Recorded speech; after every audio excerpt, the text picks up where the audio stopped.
બહાદુરસિંહ માલુભા છું. સુસવાડનો રહેવાસી 30 વર્ષથી ધાંગધ્રામાં રહું છું. અને મને દેવદર્શન મંદિરો જવાનું બહુ શોખ છે. અને હું નાનપણમાં મારા ફાધર હારે દર્શને જતો અને વાર્તાઓ અને મંદિરોના દર્શન કરતો. બરાબર. હવે આ જે દિલ્હી દરવાજાના બે પુતળા છે એના વિશે હું વાર્તા કહું છું કે સાંભળો. આ દિલ્હી દરવાજાના બે પુતળા જે છે એ રાયસિંહજી વખતના છે. અને જ્યારે રાયસિંહજી બાવાએ ધાંગધ્રાનો ગઢ બંધાયો ત્યારે આ પુતળા મૂકેલ છે. અને આ પુતળા એ 18મી શતકમાં મૂકેલા છે. અને આ 18મા શતકની વાત છે જ્યારે અહીંયા રાજ હતું શેષમાલજી હતા એ રાજ કરતા હતા. ત્યારે શેષમાલજી સાહેબ ગજસિંહજીના ભાઈ ગજસિંહના રાણી દીદીમાં અને તેમના દીકરા જસવંતસિંહજી પછી ભારત એટલે ધાંગધ્રા ઉપર ચડાઈ કરી દીદીમાએ અને ધડાધડી બોલાવી તોપો નાંગરી અને લશ્કર ચડી આવ્યું. અને પછી તેમને એમ થયું શેષમાલજીને કે હવે મારે ભાગવું પડશે. એટલે તે આ દિલ્હી દરવાજા આગળ આવી અને જીજીમાજીને માફી માગી અને કે હવે મારી અમે અહીંથી નીકળી જઈએ. ત્યારે જીજીમાજીએ તેમને માનથી અને તેમને લાવ લશ્કર તેમનો લવાજમ અને બધું સૈનિકો પાછા આવ્યા અને તેમને કીધું કે તમે હવે સાયલા જતા દો. એટલે શેષમાલજી અહીંથી સાયલા જતા રહ્યા. અને પછી જીજીમાજી અહીંયા ગાદીએ જસવંતસિંહ ગાદી આવ્યા. અને પછી શું થયું, થોડાક ટાઈમ પછી રાધનપુરનો નવાબ ચડી આવ્યો ધાંગધ્રા ઉપર. પછી જીજીમાજી આગળ ઘણા સૈનિકો હતા અને તેમના આગળ મોહમ્મદ મુઠારો કરીને એક સિપાહી જોરદાર તેને તેમનો સામનો કર્યો અને જરદા લંકાએનું ઘર કપાણું, મસ્તક કપાણું અને ધન લઈને અને તેનું મસ્તક પડ્યું બાલાહાર. અને ત્યાંથી લડતો આવ્યો મોહમ્મદ મુઠારો. ત્યાં લડી અને લશ્કરને ભગાડી અને પાછો પડ્યો. અને મોહમ્મદ મુઠારાથી ભેગા છે ત્યાં એ પડ્યો અને ત્યાં એની ભેગા બનાવી અને ત્યાં જ્યારે મોરમ હોય કે તાજિયા હોય ત્યારે ત્યાં મીઠો પ્રસાદ અને ભાત અને તાજિયા વખતે ત્યાં માણસો ભેગા થાય છે અને ઉરસ બનાવે છે. આ ઇતિહાસ છે બે પુતળા.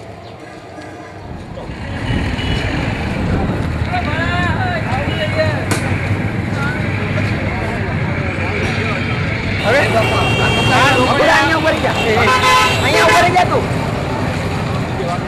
અહીંયા ઉભો રે પપ્પાને અહીંયા એકલા જ શીખડાવો છો. ખબર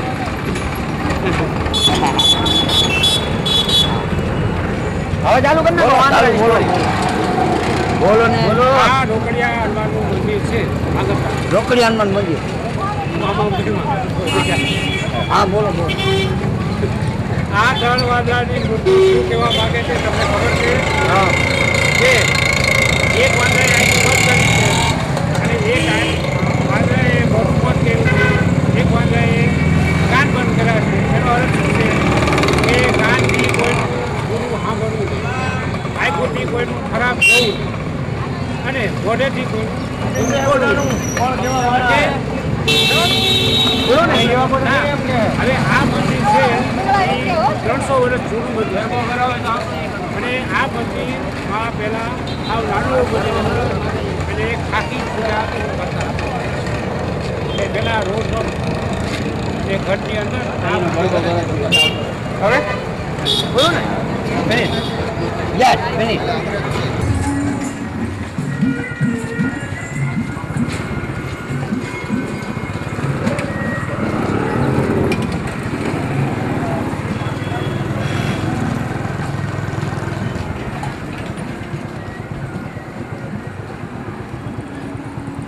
Good.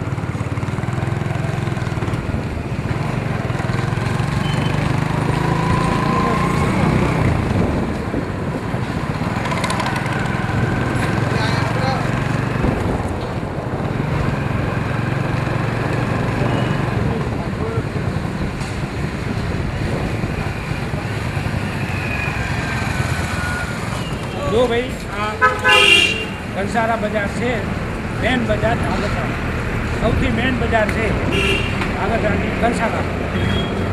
રાજ માનસિંહજીના વખતમાં બે પુતળા મૂકેલ છે. રાજ માનસિંહજીના વખતે મૂકેલ છે. તેમાં આ કંસારો જે બેઠા છે એ બજારમાં સારું થયેલા એવું પ્રતીક છે. અને એક કંસારાની મૂર્તિ હતી એ ધરતીકંપમાં પડી ગઈ. 2001ના જાન્યુઆરીમાં એ મૂર્તિ અહીંયા આવતા પડી ગઈ છે. અને આ જૂના ઐતિહાસિક પુતળા છે એની આપણે વાર્તાઓ કરીએ.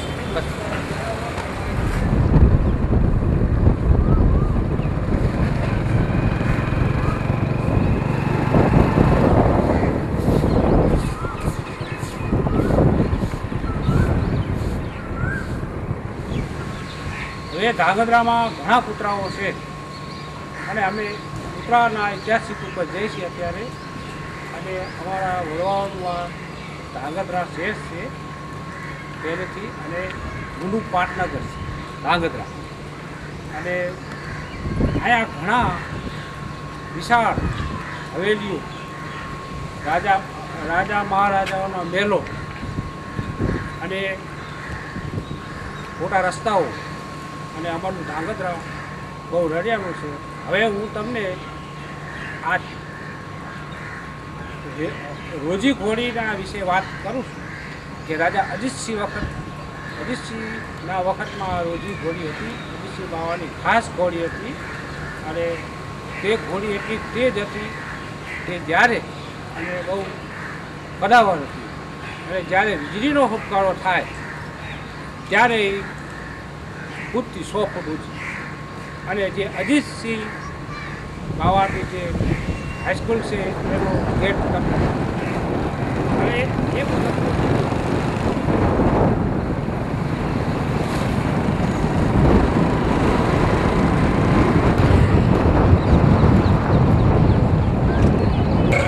તો ભાઈ આ ઓટો જે છે એ ભગત હાથીનો ઓટો છે. અહીંયા આવતા હોય રાજ ઘનશ્યામસિંહ બાવાના વખતમાં આ હાથી હતો.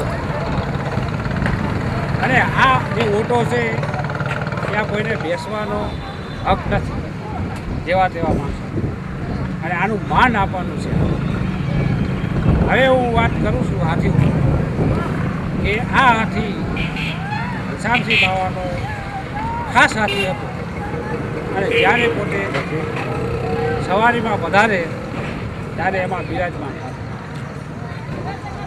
અને ઘનશ્યામસિંહજી બાવાનો આ મુખ્ય હાથી હતો. અને આપણો આટલા ઝાલાવાડમાં ક્યાંય આવો હાથી હતો નહીં. હવે જ્યારે સાયતમ આઠમનો મેળો ભરાય ત્યારે ઘનશ્યામસિંહ બાવા એમાં સવારી કરી અને મેળાનું ઉદ્ઘાટન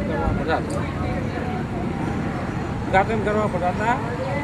અને અમુક ટાઈમમાં 1935માં પૂર આવ્યું ત્યારે ઘનશ્યામસિંહ બાવા એનામાં સવારી કરી હાથી અને નદીને વધારવા ગયા. અને નદી ઉતરી અને માણસોને થોડાક બચાવ્યા. હવે કેવું બેઠું કે 1942માં ઘનશ્યામસિંહ બાવા દેવ થયા. એટલે આ હાથીને ખબર પડી કે મારા માલિક વહી ગયા.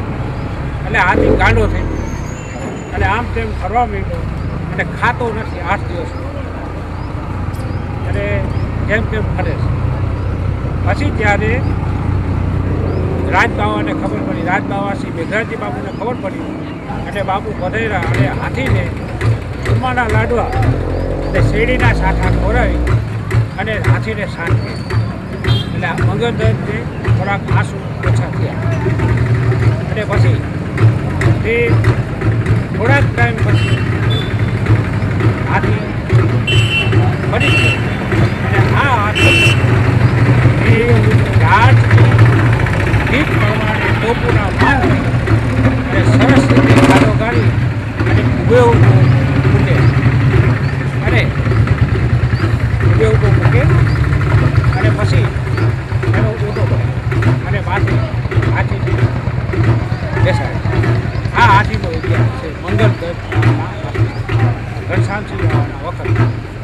આ વાર્તા અહીંયા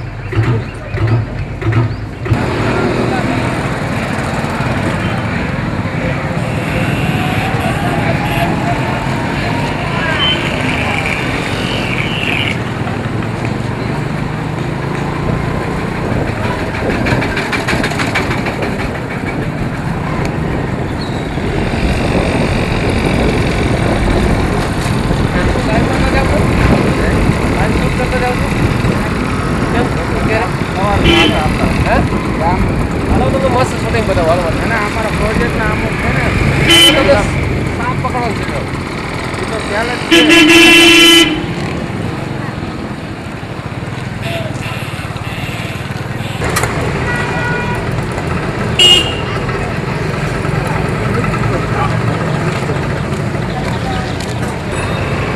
જો ભાઈઓ આ હવે હું ડૉક્ટર આંબેડકરની વાત કરું.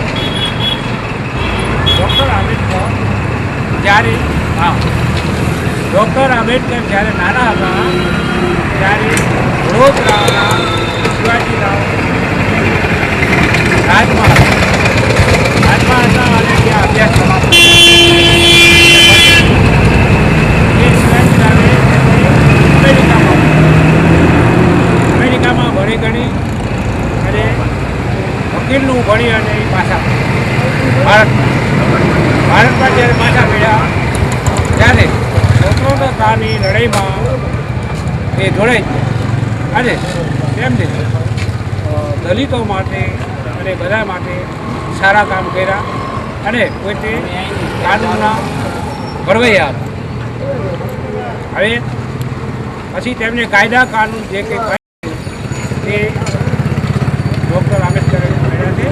અને ડૉક્ટર આંબેડકરને આપણે બાબા સાહેબ તરીકે પણ બીજું કે ગાંધીજી નહેરુ એ બધાએ તો કુર્તા પાયજામા પહેરે છે પણ ડૉક્ટર આંબેડકર કોટ પેન્ટમાં હોય છે.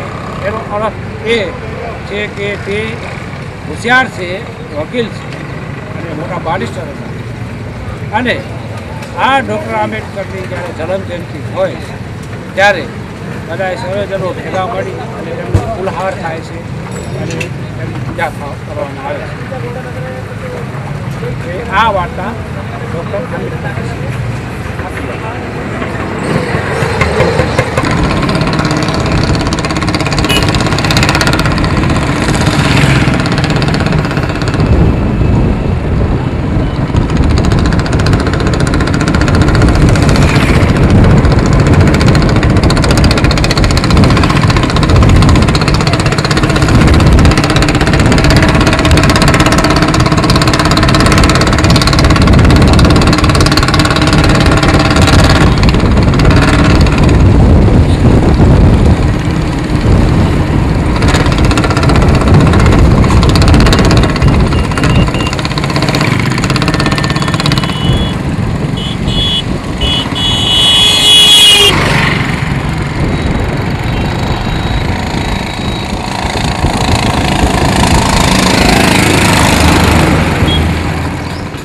આ મૂર્તિ રાજસિંહ ઘનશ્યામસિંહ બાવાની છે અને આ ઐતિહાસિક મૂર્તિનું હું વર્ણન કરું છું.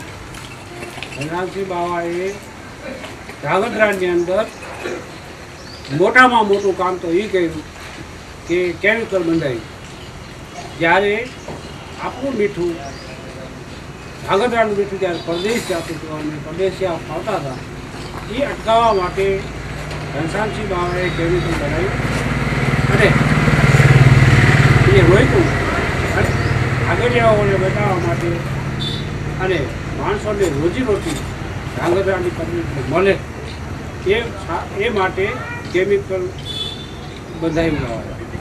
અને આજે એ વખતના જમાનામાં હજારો માણસો એવા રોટલા ખાતા હતા અને અત્યારે પણ એથી 3 ગણા માણસો કેમિકલમાં ને કેમિકલ રોજીરોટી આપે.